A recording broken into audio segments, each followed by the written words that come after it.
if you're watching the video format of this podcast, even if you can just tell an audio feature, you can tell that one of us is significantly cooler in person. And that's because I'm wearing Elite Sports gear, baby. Look at this. This is so soft. It's part of our original collection.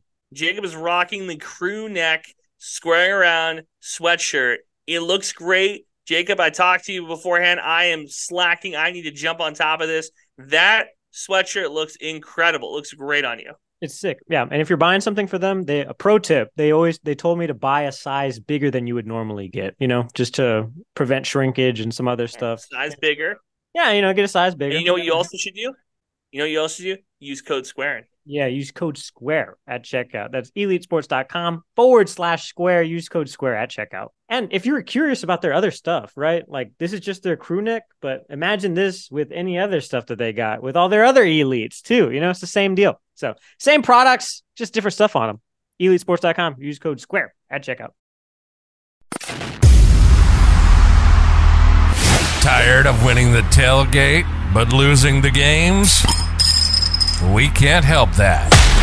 But we can tell you what the hell is up with each team and what's going on across sunny San Marcos.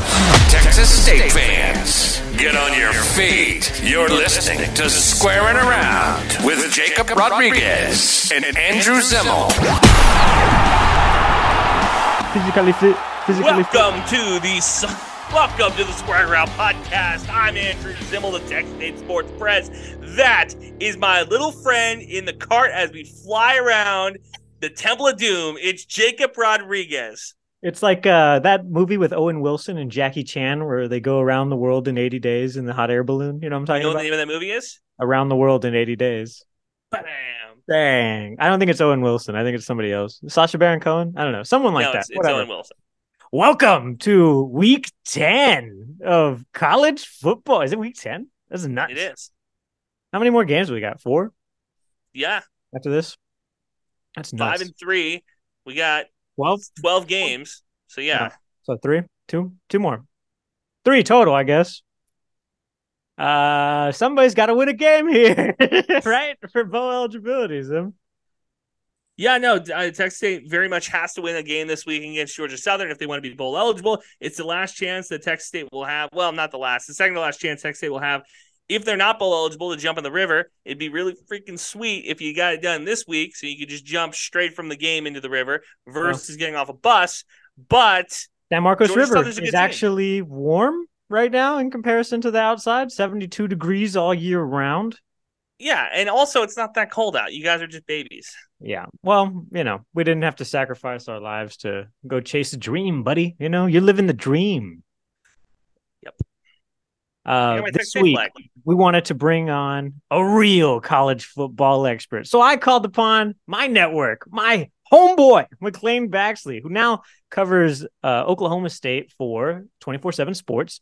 Very cool guy, very nice writer, very great writer, actually. He's done a lot of shit. He covered Georgia on their back-to-back run too to get 2 natties. So fucking dope. But now he's back in the Big 12 talking football, wearing boots and doing more stuff. So here's the interview with McClain. What's up, everybody? Welcome to Squaring Around. I'm Jakob Rodriguez. That's the Texas State Sports Press, Andrew Zimmel. This week, Andy, when we started this podcast, I only knew one guest that we could for sure get on, and that was for Southern Week. Georgia Southern coming to Bobcats Stadium this weekend. It's the only game I will not be in the press box for. I bring you my good friend, McClain Baxley, from not Georgia Southern's 24/7 Sports, but Oklahoma State's 24/7 Sports. But he's a former editor-in-chief of the Georgian, and he's got a bunch of other accolades in the greater Georgia area. Just a great person, a great sports journalist. My great friend, McClain Baxley, everybody. Clap it up for McClain. All right. All right. What are you talking about? Other accolades? What did this guy win? Like a fucking 18U hoop tournament? What are you talking about, Jakob? This is well, my first thing that I knew about Georgia Southern is it was one of those places where you can't buy alcohol. It was like what is it called? What do they call it? A dry county? Dry county. Dry county. That's just nuts. Because culturally, these two universities are so different. As far as drinking culture, I mean, we're in our Squaring Around merch right now. That's an ode to our bar culture, and you have 3 bars? They have 3 bars, but they drink a lot. So just because it's a dry county did not mean there was not alcohol being flowed in and around Statesboro, Georgia. There's a lot of house parties, a lot of Greek life was very big, or is very big. Game days are kind of crazy, and I think actually as of 2 years ago, the dry county law was lifted, and there are now liquor stores in Statesboro. I'm not there anymore, but yeah, so it's no longer a dry county, but even when it was, we definitely did our fair share of drinking. Wow. What's up with the deal? Wasn't it with the offensive lineman on a bus? Wasn't that Georgia Southern? Yeah, that was a tough time. That was Why was that tough? That was great. I love that.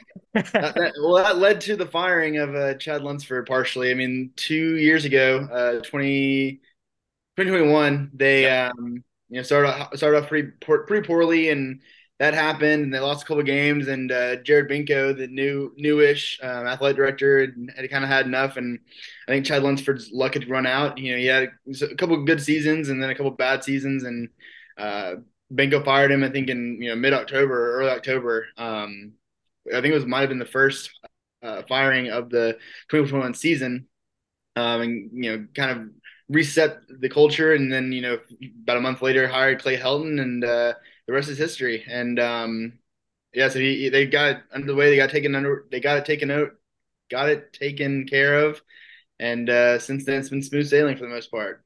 So McClain is doing a good job of sidestepping. So Jakob, here's what happened. Woo. So an offensive lineman, was it a pep rally? What was the deal? It was like going into the stadium, right?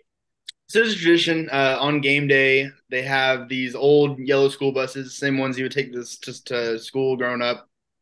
They drive them from the practice field. They load them up pads and everything. They put their pads on. Get ready for the game, and ride from the practice field all the way to the Paulson Stadium, the football stadium. And during there, they drive through Greek Row. They drive through a lot of the tailgating scene, and people are shooting champagne on them, throwing beers and stuff, and honking their horns, cheering them on. And then this one game day, he was actually a defensive lineman who was injured at the time. Again, I wasn't covering the team at this point, but he was injured, and he was like a reserve guy. Basically, he wasn't even like he wasn't a star, but he was standing. He is now.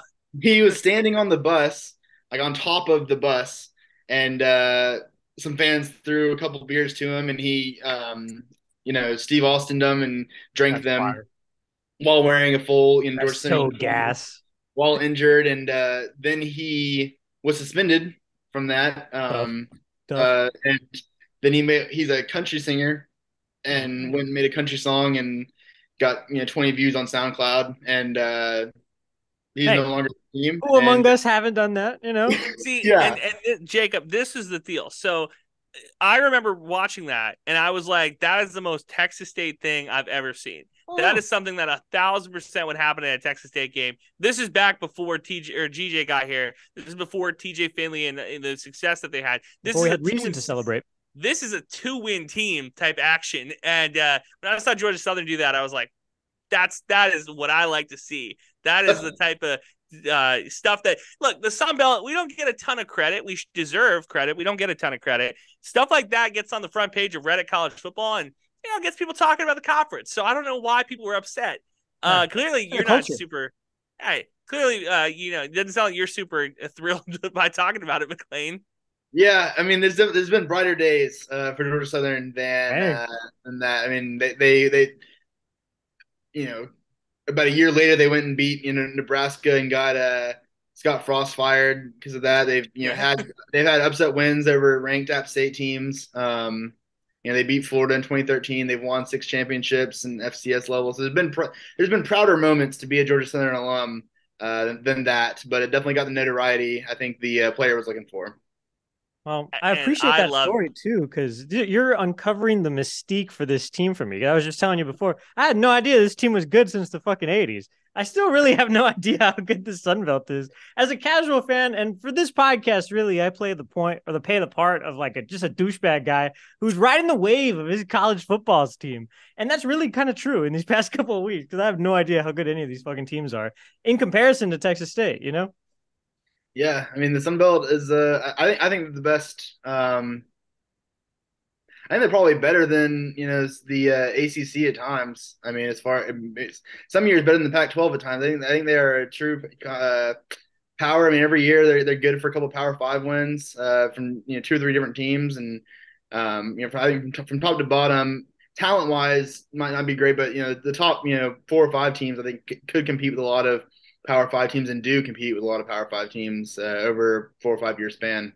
And you got to think too, we're doing it on a cheaper budget. The ACC, they've got $1 million more, multi-million-dollar more budget than a team like Marshall, team like JMU, team like Georgia Southern. So the fact that they're able to compete is a big deal. Now, all right, Jacob, I'll give you the skinny on Georgia Southern, and McClain, you can disagree with me and tell me where I'm wrong.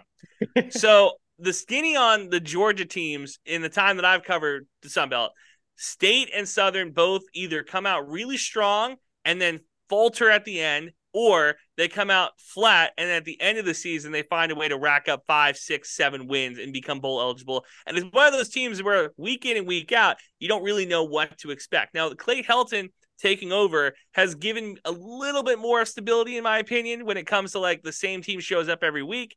This Georgia Southern team before the season, I think they were picked to finish third or fourth in the East this year, and now they have a legit shot. JMU is a juggernaut. They might go undefeated. They cannot play in a bowl game. Georgia Southern has a chance here to compete and potentially win the Sun Belt coming out of the East. Am I wrong here, McClain? No, you're right. I think currently they're number 2 in the East, but like you said, James Madison is ineligible for Sun Belt championship game and a potential bowl game. When it gets to that, and James Madison dominated Georgia Southern a few weeks ago up in Virginia, so it's good that they're not able to compete in the championship because obviously they are still undefeated and getting top 25 ranks and everything. And I think Georgia Southern's problem over the past since I've been around the team, the past 5 or 6 years. Their problem is that they'll get up big for the big game. The ranked game against App State. I can remember the ranked game against Louisiana. They'll get up these big games. They'll get these big wins, and the next week they lose to a really shitty ULM team, or they'll lose to Troy at home on homecoming or something. I mean, the next game is the game that they struggle with. I mean, that's I remember back in 2018 they beat number 25 App State at home. Big upset win, one-sided win. We're all hyped, and then the next week they go to Monroe. I covered the game in Monroe, flew there and everything, and I think at the end of the first quarter it was 14-0 Warhawks, and I was like this. And then because they lost that game, they played themselves out of the Sun Belt Championship, and ultimately App State won the conference, even though Georgia Southern beat them. In October. I mean, I remember Jacob. You and I were up in Washington a couple years, 4 years ago yesterday. And wow, 4 years ago yesterday! Happy anniversary! It was Halloween, and Georgia Southern beat App State again in Boone in 2019. But same kind of thing. The next week they lost to Troy, and again App State went undefeated the rest of the season, other than playing the Eagles, and again won the Sun Belt Championship. So that's their problem, is that they get up for the big games, but then have the the hangover letdown. One of the best rivalries in the Sun Belt is Southern versus App, and this goes back to the 80s, right? At least I feel like. Yeah, I mean, Georgia, their first year was 83, and pretty soon on, them and App State played annually. There's several games they played in the playoffs, in the FCS playoffs. App State, I think, they have 3 national championships. Obviously, Southern's got 6. So I think that's the best rivalry in the Sun Belt. And they both came to FBS the same year in 2014. Pretty much, had pretty instant success. I think App State's had longer success, not having those letdown years that Southern's had, but pretty, instantaneously had success at the FBS level. So it's been competitive since they've moved to the Sun Belt. They've continued that hatred, even though Georgia State is there. That's a basketball rivalry. That's played in the hardwood. But yeah, App State Georgia Southern is the rivalry of the Sun Belt, and one of the best rivalries in Group of 5, in my opinion. Which is so funny, because this is not the first time you said this. It's only a basketball rivalry. Georgia State fans will argue that it's a football rivalry too. Southern is to State as UTSA is to Texas State, I feel like, because it is like, okay, it's not a rivalry. We win all the time, but State still plays. They still show up to those games and thinking it's a rivalry game. They get up for them, but Big Brother continues to put them down. So the kind of my first game at Georgia, my first Georgia Southern game. I was a senior in high school. My dad and I went down. It was 2015. Georgia Southern went 9-4. They went to they won their first bowl game that year. Dad and I go down the last game of the season against Georgia State.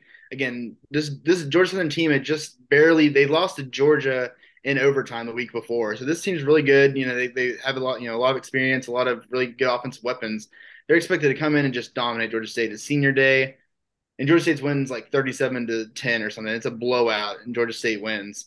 So Georgia State's won a lot in this rivalry. I think it's they might had the lead 5-4 in football. But my thing is, it's embarrassing. I know last week Georgia Southern beat them, and the fans stormed the field, and a lot of alumni were like, "This is embarrassing." And I sense that because it should be expected that you beat Georgia State. You don't see Georgia Tech or Georgia storming the field when they beat Tech. It's similar to that. But I also see it's you beat an in-state rival at home on a Thursday night. What else are you gonna do? Storm the field, sure. So I mean, it's a game that they should be beating Georgia State every year. It just so happens that they don't. Well, yeah, that's Georgia Southern supremacy right there for you, folks. You've talked a lot about culture, pride, tradition for this football team, all things that really Texas State does not have, like right now, right? But so why do our fans think that we can just up and leave the Sun Belt? You guys have been. Nobody thinks that. Nobody thinks that, Jacob. Are you sure? Have you seen our positive sometimes? I'm positive. Nobody. Where are you going? Are you going to the freaking Atlantic Sun or something? And then we're going to the Pac-12, McClain. We're going to the SEC. I don't know about that. I mean, does Texas State have they reached double-digit Sun Belt wins since joining the conference? No. Good question. Hold on. Time out. Double-digit Sun Belt wins, period, since joining the conference, or this ever combined? Not in football. Sure. Yeah, no, we have double-digit wins because no, in football. I think in football because we have two this year. We have one. We've been in the conference since 2000. You're talking about like double-digit as in the score of the game? I mean, like the no. He means cumulative wins. That's what I'm saying. Cumulative wins. I'm not positive. I think we have 10 in football. I don't think so. During my 5-year career at Southern, Texas State was like the free win. It was like these guys are 3-9 every year. Yep. You win your FCS game, maybe. I got a new coach every other year. Yeah. I mean, I think we have 10 Sun Belt wins in football. It's sad that you're not saying we do. Definitely, I'm for sure we do not. I don't know where Zimmel's getting this information from. All right, let me look. You can edit this. Dead ass. Since we joined the Sun Belt in whatever, like I don't know, 8 years ago, 9 years ago at this point, we have not won a Sun Belt game or Sun Belt for sure. We have not been competitive. Like, yeah, we haven't been to a bowl game. What makes you think we've gotten more than 10 wins? We haven't even been bowl. We've only been not in the season. 3 times. You didn't win 10. Okay, hold on. You didn't win 10. You didn't win 10. 10 combined Sun Belt wins. Yes, 10 combined Sun Belt wins. That's what I'm looking at. What's your overall Sun Belt record? Is it at least 10 wins? I'm not positive. But no, I mean, I think you're talking about the culture thing, and Georgia Southern's had several coaches in the last 6 or 7 years, but that culture was established in the 80s and early 2000s, and just kind of carried over when they went to FBS, and that continued, and a lot of things they do on game day and around game day still happens, and that it's been going on that way for 30 plus years now, and. So what the hell happened to us? We have 2 natties too from the 80s. We were on the rise. We were a meteor in the sun, McClain. We were chasing it down. I'm a believer in GJ to get it back. So you're a Texas State truther. Yeah, why not? All right. Hey, dickheads, we got 13 fuckos. Since when? We had. All right, you want to hear it? When did Texas State join the Sun Belt? When did Texas State join the Sun Belt? Texas State joined the Sun Belt in 2013. So in 10 years, you got 13 wins? Yes. That's horrible. That's one fucking horrible. Yeah. 1 in 2017, 1 in 2018, 2 in 2019, 2 in 2020, 3 in 2021, 2 in 2022, and then 2 this season. I've always covered Texas State as like a really shitty Notre Dame. Like they're independent to me. Nothing else matters. This outside noise, these conferences, who cares? As long as you beat UTSA and Incarnate Ward, you're good, right? We've never done except Incarnate Ward, yes, but not the other ones. Here's the thing: there was a year that I think we lost to both of them, didn't we? Oh yeah, I'm pretty sure. And then we hired all those coaches from UIW. And it paid off. Yep. We're 2-2 in the conference now. And we're about to be 3-2. Is now defeated in Bobcat Stadium, though he took his first L this past weekend. Yeah. Sad face. So before then, even as a non-coach for Texas State, he was undefeated in Bobcat Stadium. It's pretty sick. Wait, so no, I thought this conversation was like, how many Sun Belt wins have we had like in a single season? Like we've never had a 10-win season before. Yeah. First off, you're not going to win 10 conference games because there's not 10 conference games on the fucking schedule. I'm saying. Right? I thought that's what you guys were talking about. My bad. No, he's trying to diss us and say that we don't even have 10 conference wins, period. We almost didn't. We were like 3 away. A year ago, it was pretty damn true. We had 11 this time a year ago. That's not great. I'm just saying. That's tough. Well, it feels kind of like Christmas, but like Christmas keeps getting delayed because like we are on the verge of bowl eligibility, and we couldn't do it last week against Troy. No shit. Anybody see that one coming?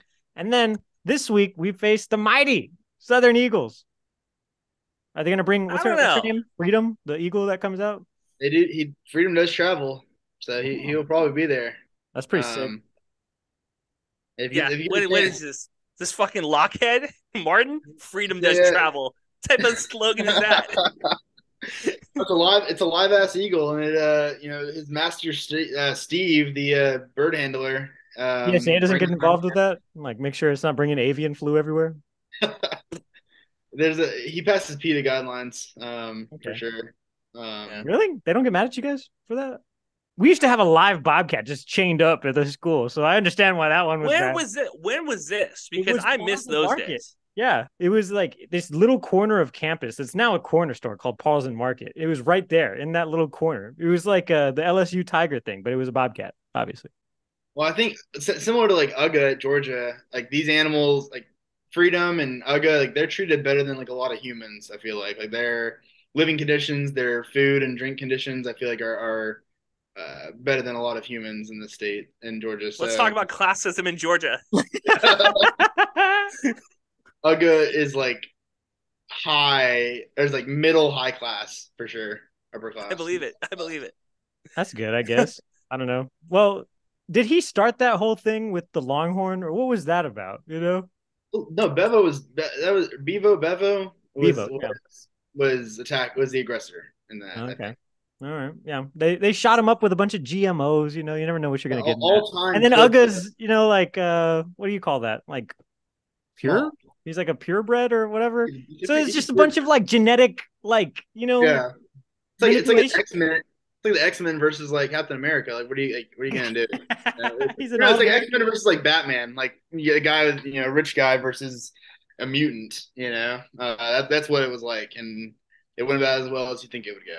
I'm amazed the journalist did not get impaled with those horns. One got hit and they broke their camera. I think they sued the Sugar Bowl and might have won.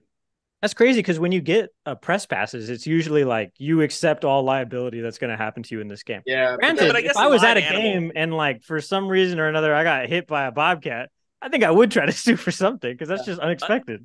A live bobcat attacks you at a stadium, I'd fucking call somebody too. That's the thing. Like, I think they get the liability, but it's like I showed up not knowing a Longhorn was going to be here. Like, come on. What do you mean? They're the Longhorns. They have a Longhorn that travels. I don't know if live animal makes it into the fine print on the back of a press pass. There's not a lot of space on those, so yeah.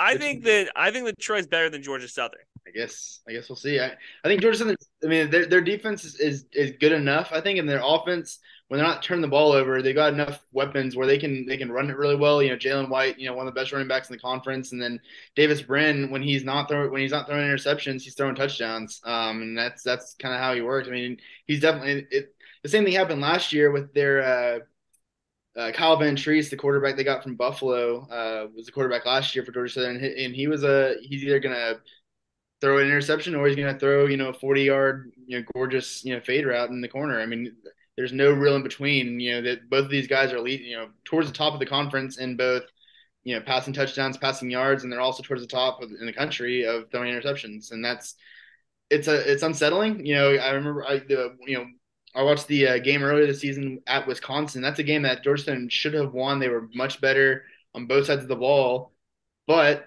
Davis Brin turned the ball over 6 times, 5 interceptions, one fumble. They kept him in, and Georgia Southern lost. And that's a game that, like, for 3 quarters they were the better team, and it was just literally just the turnovers. They couldn't stop that, and the backup, I guess, is so bad that you leave a guy that has 6 turnovers in, um, which is just It was ridiculous. early in the season too. Yeah, You don't want to pull a guy game. What was it?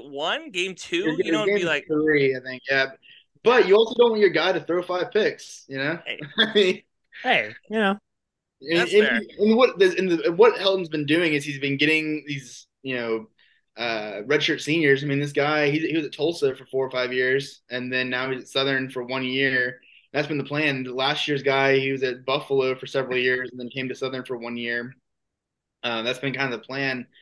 As a fan, my hope is that Helton can get in the recruits and get some high schoolers, and so they can develop them as backups.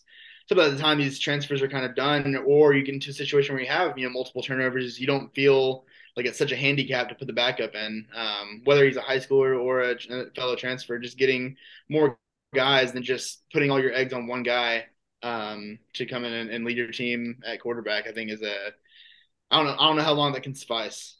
are you guys trying to take back Georgia by any chance?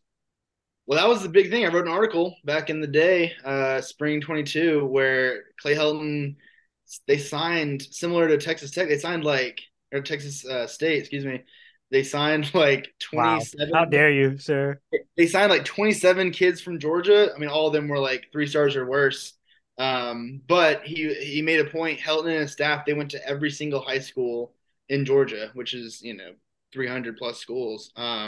Wow, damn, they did their job recruiting. Shit, that's something that they hadn't done in years past, or App State or Georgia State or Louisiana or anybody else, Kennesaw State, FC. They were doing it, but Georgia Southern wasn't, and so just kind of putting their name in the face. And it got 27 guys, and those are just bodies, and some of them have worked out. Some of that's what Georgia Southern's done, is they get under recruited guys. That's what they've been doing for 40 years now. You know what's fucking nuts to me is that like all three of us are like professional journalists now, right? We all got to get up in the morning. We all got to go to our work. We got to put our boots on one leg at a time, or whatever the saying is. And for some fucking reason, like football coaches, like just don't go to work sometimes. It's like, what the hell are you doing? You fucking millionaire? Like, what makes you better than me, sir? Yeah, and then they get paid. I don't know how much I'll get paid, but I'm sure they get paid more than we do. Oh, yeah, for sure. Yeah, they paid me pretty good in North Dakota, boys. I can't complain. Yeah, it's almost like North Dakota. You take your wins when you get them. But yeah, I mean, last night, Josh McDaniel's getting fired. He's getting what, $40 million a year for the next 2 years to just not do his job. I think a fired NFL coach or a backup quarterback are two of the best jobs you can have in this country. Oh. Well, or being Uga. I think that's number 2. That's fair. God damn it. I had something important I was going to talk about for the Sun Belt. You fuckers just talked about boots. Now I forget what I was saying. That's for our Tacoma sponsorship. I think if you use code Square, you can actually get a discount on that. So shout out Tacomas. Oh, this was what it was. All right. So Clay Helton comes to Georgia Southern. And I have had this theory for a while that a lot of Power 5 coaches, they come to the group of 5, they come to the Sun Belt, Butch Jones in particular, I'm thinking of. They come to the Sun Belt and they think, okay, we're going to wash our image. We're going to win a bunch of shit, dumb games, and then we're going to move on to the next level. Do you think that partly is like reason that you have older quarterbacks that come in? Is it that like, okay, we have a win now mentality. We win 9-10 games at Georgia Southern, maybe win a conference championship, and in 3 years, I'm back at wherever, a middle of the pack Big 10 school, a middle of the pack SEC school, a middle of the pack Big 12 school, but hey, I'm back in the Power 5. Do you think that might be part of the Helton game plan? Perhaps. I mean, you mentioned Butch Jones. I think that's definitely Jones's mentality when he got fired from Tennessee, was to go there, and he's had one of the worst coaching jobs ever. Arkansas State's been terrible since he's been there. I think he's definitely on the hot seat after this season, and I think another guy that comes to mind is Jim McClain up at Central Michigan, another guy that failed at Florida and wanted to go there. And I remember a reporter that used to cover them that I was close with. Almost every press conference would be like, "Are you?" After every win would be like, "Are you interested in, the Michigan State job, or you're interested in this other job, and he would be, ha ha ha, and he's still there, 2 or 3 years later. I don't know if Helton's like that. I think Helton's definitely a guy that wants to win now. I think, a lot of coaches like that, but I think because he had success, at USC and at, different stops, he's had success getting guys and has been proven to do so. I don't know if he wants to be here for 20 years and become the new, Eric Russell and win a bunch of games in Statesboro, or if it is, what do they call it, a little pit stop on the next, to get to the next place. But I think I'm fine with, with it if he can stay here for 3 or 4 years, win a Sun Belt championship or two, and get the in-state record against Georgia State and App State right again, and do enough to where when he does leave, if he does leave, the next guy that comes in has enough to work with where it's not a total fall off. And I think that would be the worst thing. And I don't know if Helton would do that. I think I've only talked to him a couple of times, and I've seen different interviews and seen him in the community and stuff. And it seems like he is a genuine guy that wants to he's kind of gone all into the State Sphere community and the South Georgia community and kind of way of life. And so I don't know if he would just totally take everything and leave them drowning. But I definitely could see a scenario of if it's all modern or USC opens again or something. One of those dream jobs of his does open up if he does leave. But he also, I think, to get to that point, he can't just go 6-6 for a couple of years at Georgia Southern. I think he would have to put together 10-win seasons, put together a couple more upsets against Power 5 teams, have sustained success to even get looked at in those conversations. Win a game in Madison for sure. Here's the thing. I think that it's kind of interesting the way that you're kind of framing that, because I think also a lot of these coaches don't realize how competitive the Sun Belt is. And even talking just like Jakob. Just like me, for real. But we talk about GJ and we talk about Leftwich, and I think both of them kind of came in with like the idea of, well, we kicked ass at Incarnate Word, the Sun Belt will be fine. And I told people it's not the same ball game. It's a completely different game. I think Helton may be a victim of that. I know Butch Jones 1,000% is a victim of that, where they thought we'll just show up, get a couple recruits, and we can win some games. And that's just not how the Sun Belt plays. It's a completely different type of ball game down here. Yeah, recently, actually, your original take too, Andrew, that Texas State would not get more than 55 or 51, whatever they were averaging at UIW, is coming to fruition now. I think they're averaging like 30-something points a game right now. I said 35 would be insane. I was like, there's no way they average 35 points per game in the Sun Belt. The defense is just too good. They're going to see it again this week with Southern. Yeah, I mean, Sun Belt, where their location is, they're not competing against the SEC. They're not competing against the ACC for recruits, but for their top recruits rather. But for those 3, even 4-star guys, they're competing with them. I mean, they're able to come.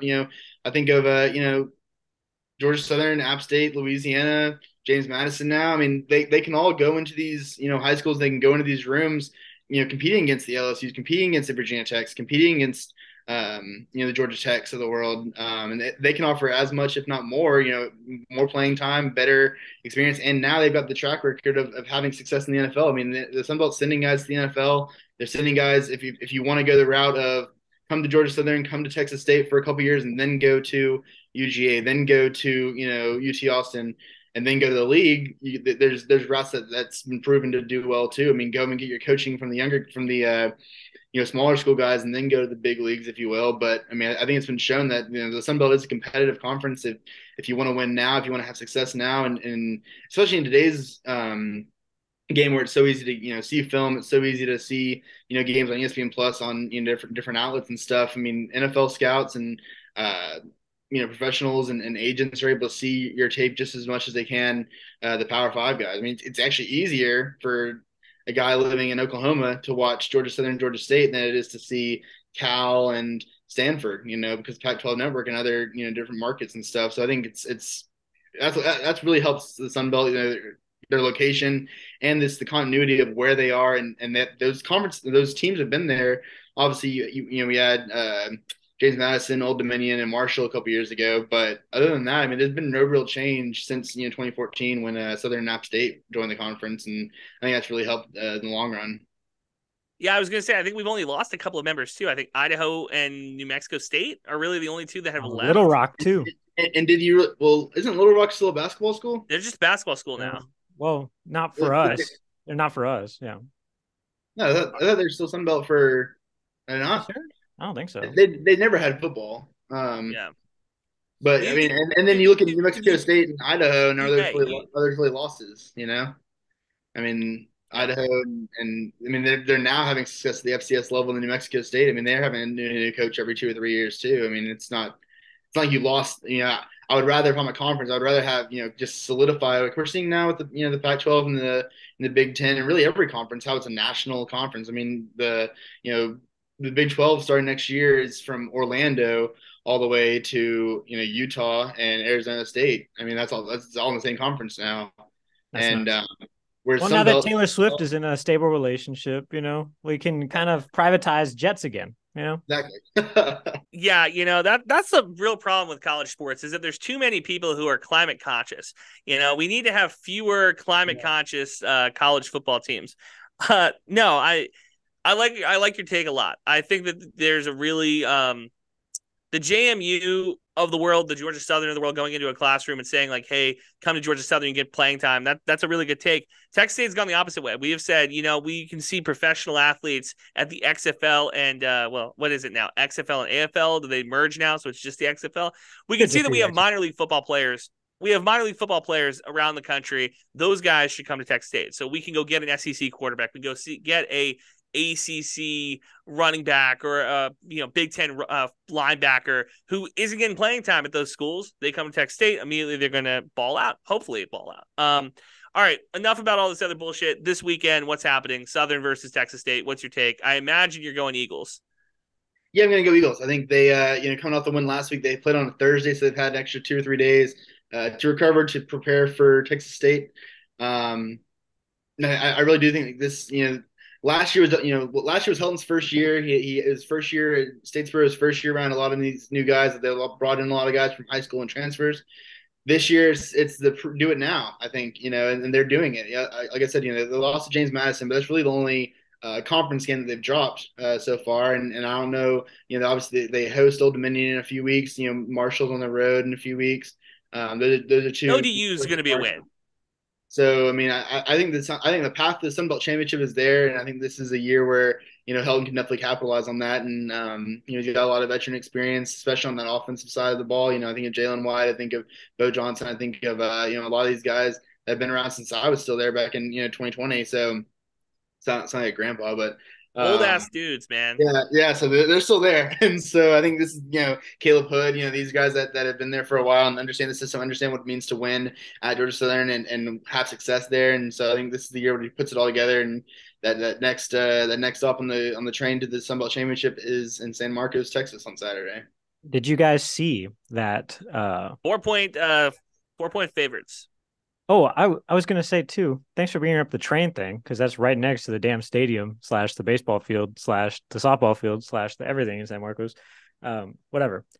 Scout team led by GJ Kinney this week. He was trying to give different looks to the team. He got behind center trying to emulate Davis Brin himself. Isn't that nuts? Scout team quarterback, it was pretty good today. We're playing a former Tulsa quarterback, so I decided to get out there and get out there and really the reason I did it is just because he's a credit to those guys. He's so good. I wanted to give him a realistic look on where the ball is going to go, the timing, and I still got it. I can still spin it around. He probably has a little bit stronger arm than me, and I probably got a little bit more wiggle than him. That would be my comparison to him. He can still sling it now. He's got a really strong arm and can put the ball in the money and all that. But I probably got loose a little bit more today and ran around a little bit more than he can do. Yeah, he still has it. He was dropping some dimes out there for sure. So everybody was pretty impressed. He still got a little something. Does he look like Brin? Was he doing a good impression of Brin? He might have been running around a little bit more. Coach Kenny's a pretty good athlete back in the day. So he's got a little Johnny Manziel to his game, scrambling around making plays. I'll tell you why. You want to know why? It's because their scout team quarterback Malik Hornsby is too athletic. They said we need to get a less athletic scout team quarterback back there. He said he still has it. Kenny stepped up. Brin is not a runner for sure. It is so wild these last 2 years. Obviously because Southern was so option based for the past 30 years, and then last year seeing him come out there and throw it 40, 50 times a game. It's still wild to see. And they still obviously run it, with Jalen White, and they've got, some packages that, jet sweep and stuff. But for the most part, they're a throwing team, throw first team for sure. And it's just bizarre to see. And I mean, it works for the most part. Like I said, they're throwing 40, 50 times a game. It's just bizarre to see them not just ground and pound. And even when they, the last couple of years that the option was alive in Statesboro, they were definitely more of a spread option team, still, kind of going faster than the true, wishbone triple option. But it's just bizarre to see them throw it as much as they do. I'll give them credit. They were better year one of spreading it out than I thought they were going to be. I thought for sure that the athletes just weren't there, that it wasn't going to work. And, it turns out those wide receivers who were blocking the whole time had pretty nice hands too. So really came to a shock to me, I'll say.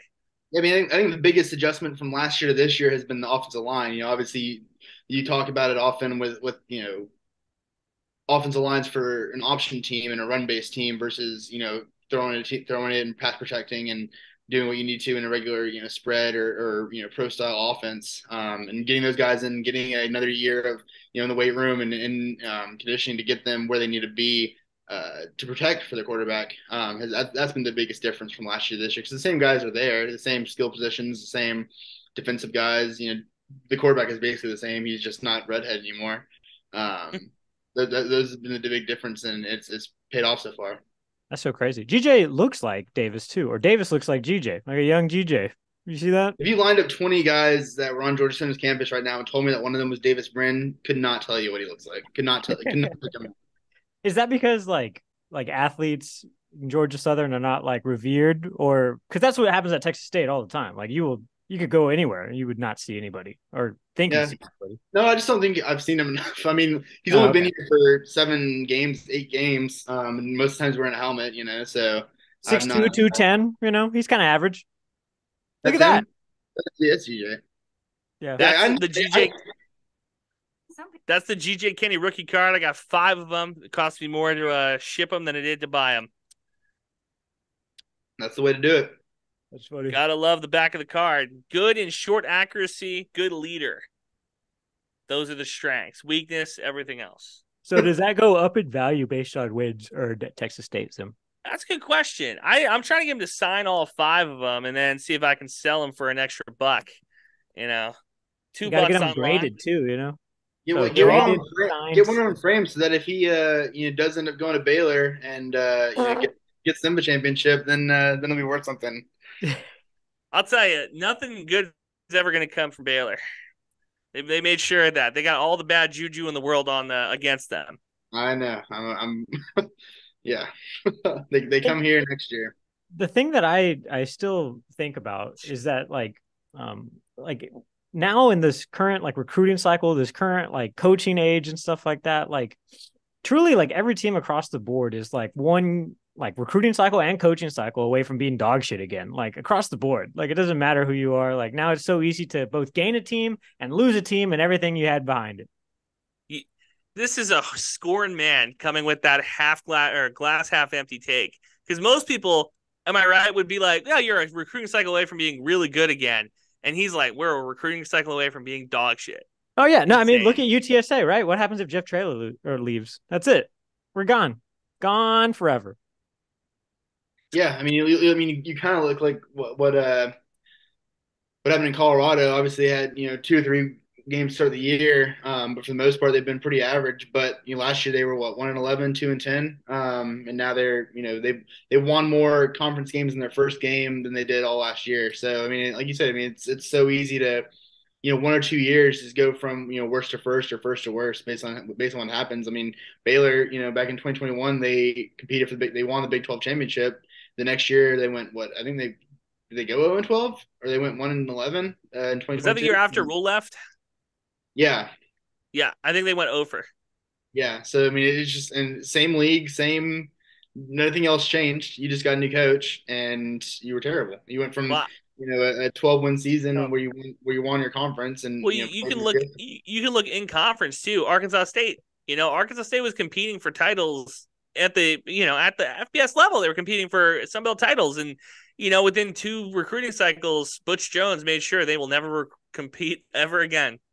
Yeah, and then you look at Louisiana. They lost what's the name down in Florida? Napier. Yeah, Yeah. Billy Napier. I mean, Louisiana, they were a team that they rarely lost a conference game, and they were competing against the Power Fives annually.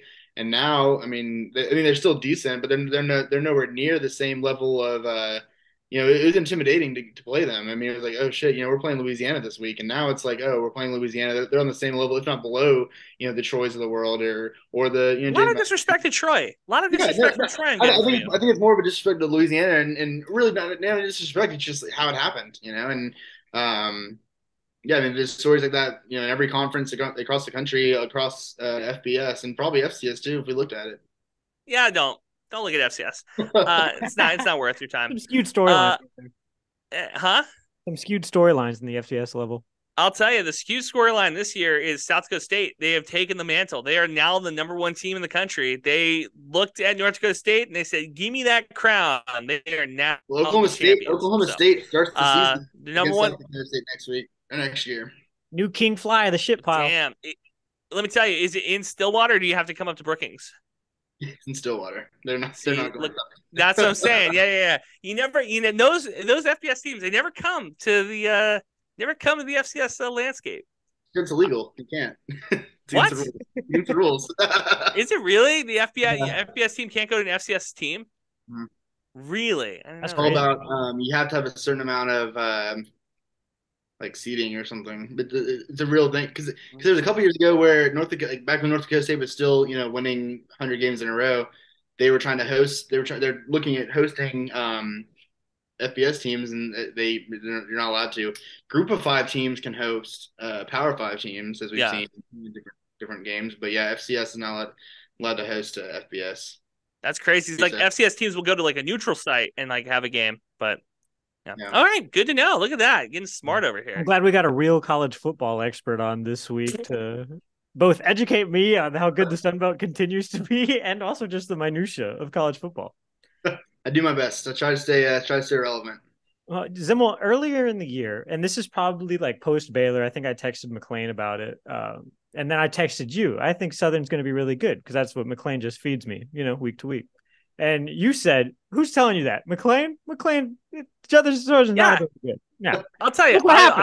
I'll say this: I was higher on Georgia State than I was on Southern, and what happens every year is one of those teams let me down, and this year was State. So, see, Sean Elliott's a fraud, and I've said this for a long time. Georgia State frauds. So basketball is going to be competitive, soccer competitive, men's and women's. You guys have men's soccer over there? Dang. It's wild. Sunbelt soccer is wild. UCF is in the conference, and some big schools are in the conference, and it's just an expansion league for men's soccer. Men's soccer is so rare, other than the big schools. Why do you have a men's soccer team? Because Title IX wise, what other women's sports do you have to balance that out? You guys have swimming. They have women's track and field. They don't have men's. That's a big one. They've got women's rifle. Whoa. See, and right there's your men's soccer team, Jakob. Yep, right there, yeah. You just pay for those guns. We don't have wrestling or gymnastics or. Who has wrestling? Huh? Who has wrestling? Oklahoma State, brother. I'm hyped to get out of here, man. North Dakota State is in the Big 12 for wrestling, which totally throws me off.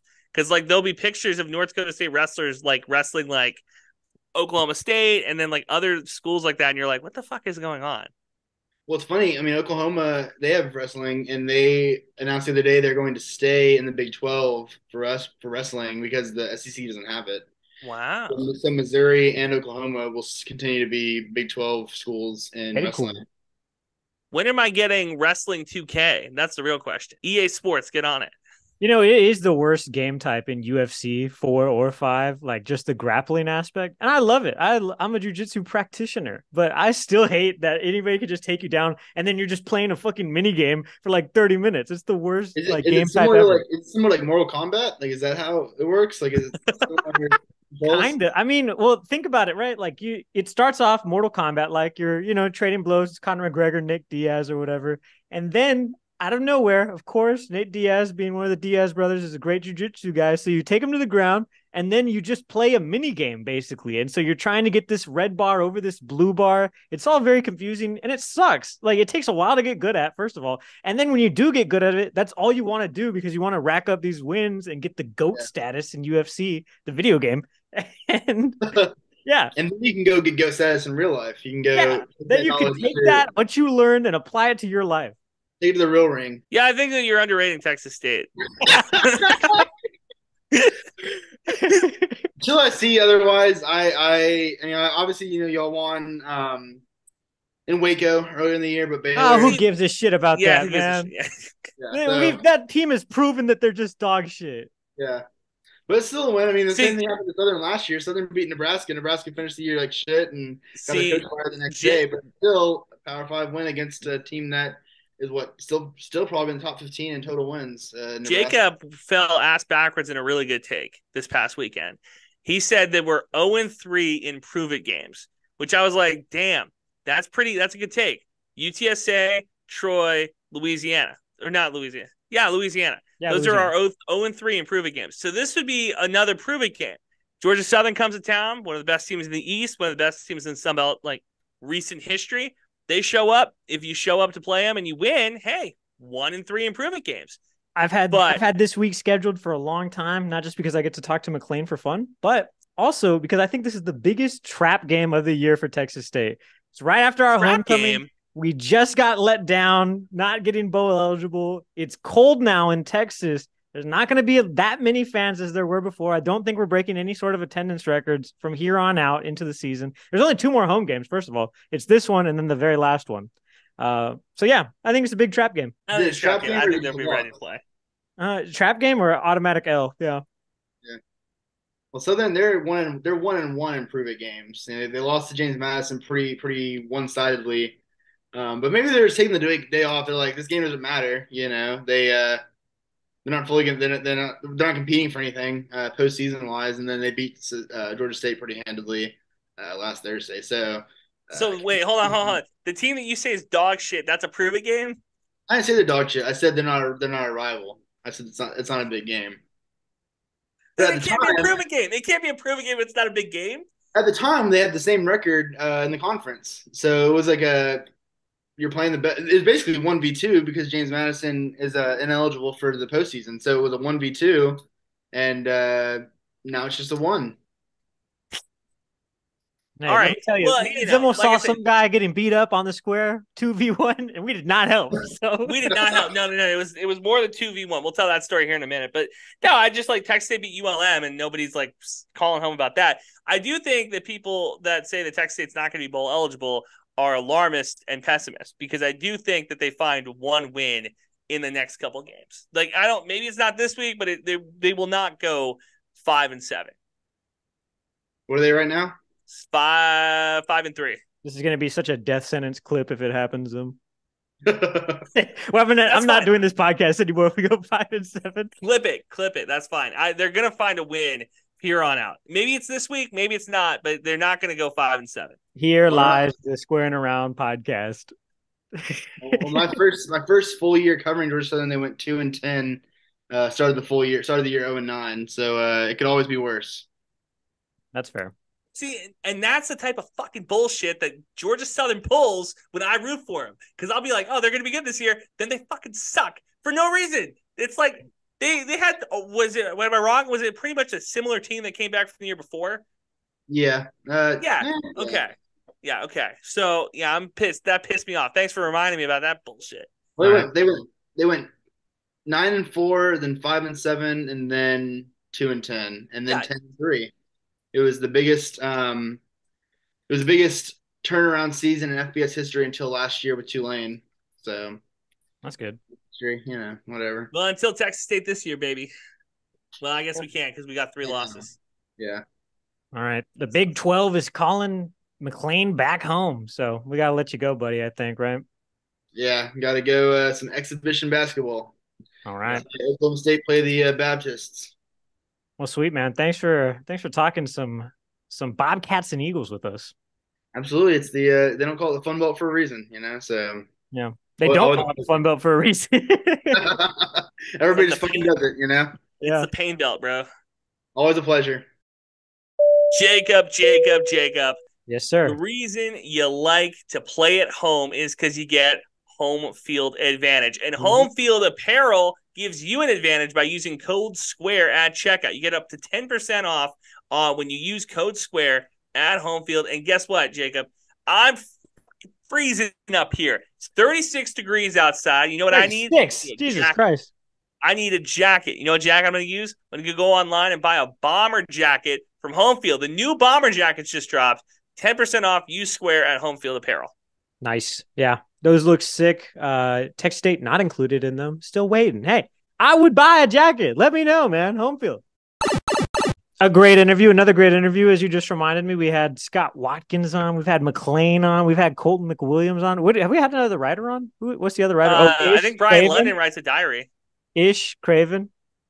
Oh, yeah. Totally forgot about Ish Craven. Yeah, those two guys. My bad, guys. Right. Hey, welcome to the Republican Football Podcast. No, I was glad. McClain was right about a lot of stuff. He was wrong about a lot of stuff, too. I think he's sleeping on Texas State. I think Texas State comes into this game with TJ Finley in revenge mode. I think that there's a real shot here that he has his best game of the season against Georgia Southern, which, look, all things being equal, the Troy defense might be the best one that Texas State sees all year. Southern's defense, as much as McClain likes to shit on Troy, is better than Southern's defense. So if Texas State did well against Troy last week, I think they have a shot to do well against Southern this week. I'm taking Texas State. They're a 4-point underdog at home in the biggest game of the season to this point. Give me Texas State with the points. Something that was said at a press conference a few weeks ago is still ringing in my ears. It was when we interviewed Joey Hobart after the ULM win. Obviously, he went off in that game, literally won the fucking game for us.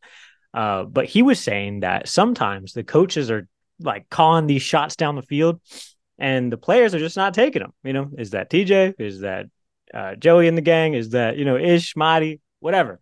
Obviously, that was not the problem last week. We were trying a lot of things, not successful at a lot of things. And as a matter of fact, I have a horrible, beautiful video of TJ's first interception that he threw. Ugly ball. And it would have been right in if he had just taken the points down the field or maybe set up something down the floor. This team has struggled in the goal line, and that is concerning. It is. And I think that that's something that TJ Finley is going to grow and learn from. I think that there's a conversation to be had about his decision making a little bit, but he hasn't made too many bad decisions, I should say, to this point. So I'm not all that concerned. Yeah, I mean, it's not the end of the world. Like, I'm not like, oh, we should have a different quarterback under center. But when we do get down into deficit like that, I was wondering, why isn't Malik taking, why don't we get some practice out of him? If TJ's thrown 3 picks already and we got another one and we're not going to win this game, why not have Malik out there? Just because he is the backup quarterback. I did think that was going to be the game that Texas State was going to put Malik in if there was ever a game to put him in. But again, I'm kind of glad they didn't because it kind of shows that they believe in TJ Finley, which is exactly the type of confidence you want to have in a guy. Lindsey Scott Jr. told us before the season that this is a dude who's a leader. This is a guy that grows. And I think that TJ Finley has a really good shot here to have his best game this week against Southern. I am concerned about this game. For a lot of reasons. My family will be there. We'll be rooting for the Bobcats, and you never want to take your family to a bad game. This will be a good game with a lot on the line. So it'll be really cool if we see a win. It will be really devastating if we see a loss. I can promise you I can beat any story about bringing a family to a game. I take my family to Texas State UTSA when Marcus Davenport was on the Roadrunners. The game in San Marcos. Brother, that was a slaughter. We actually moved. We were sitting in the if you're looking at the stadium from the broadcast, we were in the high left corner of the stadium. Okay. We moved. We were able to move all the way down to sit 50-yard goal line by the second quarter because everybody had left. That's how one-sided it was in that game. That was in, I think, 2017, 2018. Terrible game. And it was embarrassing. My dad told me, he was like, "Why did you bring me to this?" For as much work as Texas State has done to bolster its like student section presence and just like crowd overall, right? I think Chris Coots told me like our crowd's like 20% better than it was last year at this time with daily or with like game day attendance, I should say. The things that ruin that kind of atmosphere are losses and the cold and rain, which you might have all this weekend, you know? I don't know. Yeah, coming off a loss to Troy, that's going to be something. This is really where the loud crowd needs to step up. Again, it depends on how serious these guys are. The other thing that was really important, and it was brought up in a Discord chat I was in, so shout out to the fans that listen to us on Discord. Inflation. We haven't talked about that at all on this podcast, but it takes a part, for the alums coming back. The alums might have come to one game. It could have been the Jackson State game. Could have been to the Nevada game. And instead for homecoming, the alums didn't come. So, that's just part of the equation too. I actually have something to say too about the ticket sales because I recently had to buy 2 tickets. You can actually get insurance on them now, which I think is really cool. And you weren't able to do that before. But just for $8, you can insure your tickets. And then, if you want to roll it to another game or whatever, you have that option too. So very cool stuff from Texas State. Have it hashtag fight inflation. Can you sell them back? Can you be like, hey, I bought you on SeatGeek because they're SeatGeek partners. Oh, so is that what you did? San Marcos? Is that an early hint? I don't know. Did you sell tickets back on SeatGeek? No, I just tried to use my what's it called? The insurance on them. Yeah, because did it work? Yeah, I don't know. I don't know yet. We'll see. Okay, we'll see if it hits the bank account. Okay. No. So great stuff for McClain. Really excited for this game. Solid showing from McClain. We'll give him a B+. We ain't got no badges. We don't need no badges. I don't have to show you any stinking badges. Better not come any closer. Thanks for listening. New episodes out every Thursday. Follow the boys on Twitter. Eat 'em up. Eat 'em up.